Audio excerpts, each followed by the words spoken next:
ဓာတ်ငွေ့ပောက်ကွဲမှုကြောင့်ဖြစ်ပေါ်လာတဲ့မီးရှံတွေနဲ့လေပြင်းလိုင်းတွေဟာသူတို့ရဲ့ထွက်ပေါက်ကိုပိတ်ဆို့သွားခဲ့ပါတယ်အမိုးပေါ်ကိုအမြန်ဆုံးရောက်ရှိနိုင်ဖို့အတွက်လော်ဖြောင်ဟာစင်ကြံလန်းကအကားရံတွေကိုဖျက်ကျော်ပြီးအပေါ်ထပ်ကိုလက်ပလာနဲ့တွေ့တက်ဖို့ဆုံးဖြတ်ခဲ့ပြီးမှကြည့်ရှုလို့တားမိကိုဆွဲတင်ဖို့လုပ်ခဲ့ပါတယ်ဒါပေမဲ့စိတ်မကောင်းစရာကတော့ရှောင်းချင်းဟာကြောက်လန့်လုံးလို့လော်ဖြောင်စီကိုလက်မကမ်းရဲခဲ့ပါဘူးကြည့်ရှုကရှောင်းချင်းကိုဘလို့ပဲအပေါ်တွန်းတင်ပေးပါစေအရာမထင်ခဲ့ပါဘူးနောက်ဆုံးမှာဒါတော့လော်ဖြောင်ဟာအကားရံရဲ့အပြင်ဘက်ကိုပြန်ဆင်းပြီးသူ့ကိုယ်သူနှိမ့်ချကလက်လန်းပေးခဲ့ရပါတယ်ဒါပေမဲ့လော်ဖြောင်ကရှောင်းချင်းကိုလှမ်းဖမ်းမိတဲ့အခိုက်အတန့်မှာပဲကြည့်ရှုဟာခြေချော်ပြီး23ထပ်ကနေအောက်ကိုပြုတ်ကျသွားခဲ့ပါတယ်ကံကောင်းထောက်မစွာပဲ9ထပ်စာလောက်ပဲပြုတ်ကျပြီးပင်လယ်ရေထဲကိုကျသွားခဲ့တာပါရေမျက်နှာပြင်ပေါ်ပြန်ပေါ်လာပြီးနောက်ကြည့်ရှုဟာရေမျောပြတစ်ချက်ကိုအမြန်ဆွဲကင်ပြီးအဆောက်အုံအတွင်းထဲကိုကူးခတ်သွားခဲ့ပါတယ်ကြည့်ရှုကလေကားကနေအပေါ်တက်ဖို့ပြင်နေတော့မှပဲဓာတ်လေကားထဲကနေမိန်းကလေးငယ်တယောက်ရဲ့အကူအညီတောင်းတန်ထွက်ပေါ်လာပါတယ်မိခင်တယောက်ဖြစ်တဲ့ကြည့်ရှုဟာဒီကလေးမလေးကိုမတိကျင်အောင်ဆောင်မထားနိုင်ပဲအပေါ်ထက်ကိုတက်ပြီးကယ်ဆယ်ရေးပစ္စည်းတွေလိုက်ရှာခဲ့ပါတယ်ဒါပေမဲ့မိသက်ပစ္စည်းတွေထားတဲ့အခန်းထဲမှာအသုံးဝင်မဲ့အရာတစ်ခုမှမရှိတာကိုတွေ့လိုက်ရပါတယ်သူမအောက်ထက်ကိုပြန်ဆင်းပြီးကြည့်တဲ့အခါမှာတော့ပင်လယ်ရေတွေဟာဓာတ်လေကားတစ်ခုလုံးကိုမကြခင်မြုပ်တော့မဲ့အခြေအနေဖြစ်နေပြီးအတွင်းထဲကကလေးမလေးရဲ့အော်ဟစ်တန်လည်းမကြားရတော့ပါဘူးအပြင်ဘက်ကပင်လယ်ရေတွေဟာအိမ်ထဲကိုဆက်တိုက်စီးဝင်နေတာကြောင့်ကြည့်ရှုဟာနောက်ဆုံးမှာတော့ဓာတ်လေကားကိုဆွန့်လွတ်ပြီးအပေါ်ထက်ကသူမရဲ့သားရှောင်းချင်းစီကိုပဲသွားဖို့ဆုံးဖြတ်ခဲ့ရပါတယ်ဒါပေမဲ့စောပိုင်းကလော်ဖြောင်ကရှောင်းချင်းကိုပေါ်ထက်ဆွဲတင်ပေးခဲ့စဉ်မှာရှောင်းချင်းဟာကြောက်လန့်ပြီးတတိလစ်သွားခဲ့တာကိုသူမမသိခဲ့ပါဘူးရှောင်းချင်းဘေးရန်နေမဖြစ်စေဖို့အတွက်ကြည့်ရှုဟာမိဖို့ချောင်းကိုအမြန်သွားပြီးတကြားရည်တစ်ခွက်ဖြော်တိုက်လိုက်ပါတယ်စက္ကန့်ပိုင်းကြာမှာပဲရှောင်းချင်းတတိရလာပြီးမဲ့နှက်ခမ်းတွေကတော့ဖြူဖြော်နေတော့မှာပဲအဲ့ဒီချအိမ်မှာလော်ဖြောင်ဟာကြောက်မက်ဖွယ်ကောင်းတဲ့မြင်ကွင်းတစ်ခုကိုလှမ်းမြင်လိုက်ရပါတယ်မလန့်မကန့်မှာပထမလိုင်းထက်ပုံမြင့်တဲ့ဒုတိယမြောက်ရေတိုင်းကြီးဟာအရှိန်ဟုန်နဲ့တက်လာနေပြီးစောက်အုံကြီးတစ်ခုလုံးကိုဝါမျိုးတော့မဲ့အတိုင်းပါပဲခြေနေကိုမြင်လိုက်ရတဲ့သူတို့၃ယောက်ဟာအမိုးပေါ်ကိုတက်လန်းနိုင်မဲ့နောက်ဆုံးလေကားထက်စီကိုပဲရှိသမျှအင်အားနဲ့အပြည့်တက်ခဲ့ကြပါတော့တယ်သူတို့တွေအမိုးပေါ်ကနောက်ဆုံးတန်တကားကိုတွန်းဖွင့်လိုက်နိုင်တဲ့အချိန်မှာတော့သူတို့မျောလင့်ထားတဲ့ကယ်ဆယ်ရေးရဟတ်ယာဉ်ဟာမြတော်လင်းချက်တွေတည်ဆောင်လာပေးခြင်းမရှိခဲ့ပါဘူးလက်နက်အပြည့်စုံနဲ့သူတေသနအဖွဲ့ဝင်ချို့ဟာရှောင်းချင်းရဲ့စပင်တွေကို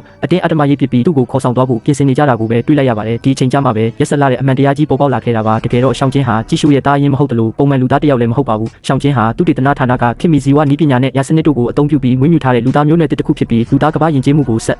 ခံမဲ့မျိုးစေ့တစ်ခုဖြစ်ပါတယ်ဒီမတိုင်ခင်ကတည်းကသူတေသနဌာနကရှောင်းချင်းကိုပြန်လည်သိမ်းဆည်းခြင်းခဲ့ပေမဲ့ရှောင်းချင်းကိုဖန်တီးခဲ့တဲ့အဓိကသိပ္ပံပညာရှင်ကြည့်ရှုကအမြဲတမ်းတားဆီးခဲ့တာဖြစ်ပါတယ်လူသားတွေမတားဆီးနိုင်တဲ့ဒီကမ္ဘာပြက်ကပ်ပေးကြီးကြောင့်ကမ္ဘာယဉ်ကျေးမှုတစ်ခုလုံးဟာပင်လယ်ရေအောက်ကိုမြုပ်သွားတော့မှာဖြစ်လို့ကြည့်ရှုအနေနဲ့ဆက်လက်တားဆီးနေဖို့အတိတ်ပဲမရှိတော့တာကိုကောင်းကောင်းသိသွားခဲ့ပါပြီအခုချိန်မှာသူမကိုယ်တိုင်တော့မကာကွယ်နိုင်တဲ့အခြေအနေမှာရှောင်းချင်းရဲ့ဘေးကင်းမှုကိုဘလို့မှအာမမခံနိုင်တော့ပါဘူးအလားတူသူတေသနအဖွဲ့ဝင်တဦးဖြစ်တဲ့လော်ဖြောင်လည်းလူအများရှိမှတင်တစ်သက်ချင်းခံလိုက်ရပါတယ်ကြည့်ရှုတယောက်ထိတ်လန့်တုန်လှုပ်ပြီးစကားမပြောနိုင်ဖြစ်နေတော့မှပဲနောက်ထပ်ထိတ်လန့်စရာကောင်းတဲ့လှုပ်ဝက်ချက်တစ်ခုပေါ်လာပြန်ပါတယ်တာဝန်ခံကပြောကြားချက်အရဒီနေရာမှာရှိတဲ့သူတွေကကြည့်ရှုကလွယ်လို့ကျန်တဲ့သူအားလုံးသိဆုံးရမှာဖြစ်ပါတယ်လာမယ့်နိုင်ပိုင်းအတွင်းမှာကဘာမြေပေါ်ကိုအုတ်ကခဲပေါင်းထောင်ချီကြာရောက်လာမှာဖြစ်ပြီးအဲ့ဒီအချိန်ကျရင်ကဘာပေါ်မှာဘယ်တက်ရှိမှကြန့်ရှိတော့မှာမဟုတ်ကြောင်းသူမကိုပြောပြခဲ့ပါတယ်လူသားမျိုးနွယ်လုံးဝပြောက်ကွယ်မသွားစေဖို့အတွက်တာဝန်သူတေသနဌာနဟာကဘာနေရာ9ခုကနေကဘာအကောင်းဆုံးလူသားမျိုးနွယ်စုတွေနဲ့ခင်မီအစင်းမြင့်ဆုံးနည်းပညာတွေ